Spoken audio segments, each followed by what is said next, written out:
Hey guys, welcome to my channel. We are reading The Little Women by Louisa M Alcott or Calcott. If I pronounce that name wrong, please correct me in a way that I can actually read it. So anyways, we are going to be on chapter 5, so part 5. And I'm just going to start reading. You might hear a cat in the back meowing. It's a new kitten I got, and he likes to get in my business.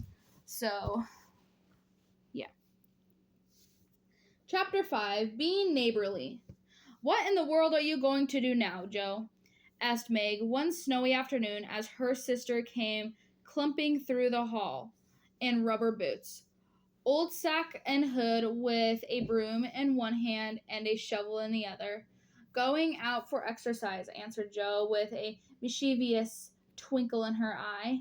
Meg went back to toast her feet and read Ivanhoe, and Joe began to dig paths with great energy. The snow was light, and her broom soon swept a path all round the garden for Beth to walk in. When the sun came out, the invade dolls needed air. Now the garden separated the Marches' house from the Mr. Lawrence. Both stood in the suburb of the city. A low hedge parted the two estates. On one side, with the stately stone mansion plainly betokening every sort of comfort and luxury. From the big coach house and well kept grounds one caught between the rich curtains, yet it seemed a lonely, lifeless sort of house, for no children frolicked on the lawn. No motherly face ever smiled at the windows, and few people went in and out except the old gentleman and his grandson. To Joe's lively fancy, this fine house seemed a kind of enchanted place, full of splendors and delights. She had long waited to behold these hidden glories, and to know the Lawrence boy, who looked as if he would like to be known, since the party. She had planned many ways of making friends with him, but he had not been he had not been lately seen, and Joe began to think he had gone away when she one day spied a brown face at the upper window looking wistfully down their garden, where Beth and Amy were snowballing one another. That boy is suffering from society and fun, she said to herself. His grandpa don't know what's good for him, and keeps him shut all alone. I've I've a great mind to go over and tell the old gentleman so. The idea amused Joe, who liked to daring things. The plan was going over was not forgotten, and when the snowing afternoon came, Joe resolved to try what could be done. She saw Mr. Lawrence driving off, and then sailed out to dig her way down to the hinge, where she paused and took a survey. All quiet, curtains drawn to the lower windows, servants out the sight, and nothing human visible but a curly black head leaning on the thin hand at the upper window. Up went a handful of soft snow, and the head turned at once, showing a face which lost its listless look in a minute. As the big eye brightened and the mouth began to smile, Joe nodded and laughed and flourished her broom as she called out, "How do you know? Wait, how do you do? Are you sick?" Laurie opened the window and croaked out, hoarsely as a raven, "Better, thank you. I've had a horrid cold and been shut up for a week. What do you amuse yourself with? Nothing.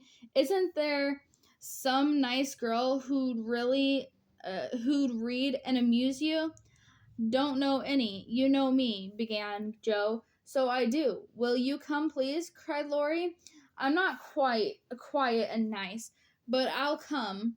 If mother will let me, I'll go and ask her. Shut the window like a good boy and wait till I come. With that, Joe shouldered her broom and marched into the house. Laurie was in a flutter and excitement at the idea of having company and flew about to get ready and did honor to the coming guest by brushing his curl plate, putting on a fresh collar, and trying to tidy up the room. Presently there came a loud ring when a decided voice asking for Mr. Laurie, and a surprised look servant came running up to announce a young lady. All right, show her up.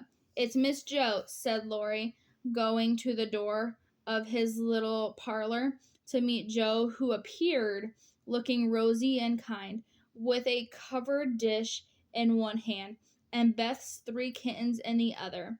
Here I am, bag and bandaged, she said briskly. Mother sent her love. Meg wanted me to bring some of oh my gosh, blank cement. Oh my god, I can't even read that. It's like it's separated. Blank camages. I don't know. And Beth thought her cat would be comforting. It so happened that Beth's funny loan was just the thing for in laughing over the kits. Laurie forgot his bashfulness and grew sociable at once. That looks pretty to eat, he said, smiling with pleasure as Joe uncovered the dish and showed the uh, Bounchamage. I don't know what the hell that word is. It's separated. Surrounded by a garland of green leaves and the scarlet flower of Amy's pet garum. Tell the girl to put it away for the tea. Being soft, it will slip down without hurting your sore throat. What's a cozy room like this? It might be if it was kept nice, but the maids are lazy. All right, it up in 2 minutes, for it only needs to have a heart brushes. So the things stood straight on the mantelpiece. So the books put here, and the bottles there, and your sofa turned from the light, and the pillows plumped up a bit. Now then, you're fixed. And so he was, for as she laughed and talked, Joe had whisked things into place and given quite a different air of the room. Laurie watched her in respectfully silence, and when they beckoned him on his sofa, he sat down, saying gratefully, "How kind you are. Now take a big chair and let me do something to amuse my company." "No, I came to amuse you. Shall I read aloud?" "If you don't mind, I'd rather talk," answered Laurie. "Not a bit. I'll talk all day if you'll only set me going. Beth says I never know when to stop." "Is Beth the rosy one who stays at home a good deal and sometimes goes out with a little basket?" asked Laurie with interest. "Yes, that's Beth. She's my sister and a regular good one. She is too. I'm pretty one. Oh my gosh, the pretty one is Meg, and the curly haired one is Amy, I believe."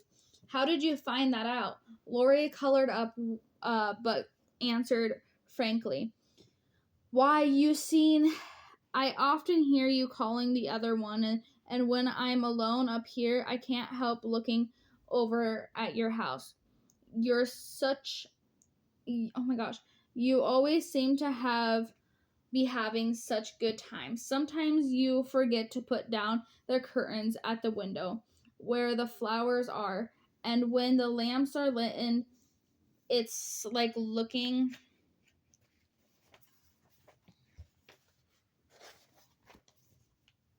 at a picture to see the fire, and all round the table with your mother. Her face is right opposite, and it looks so sweet behind the flowers. I can't help watching it.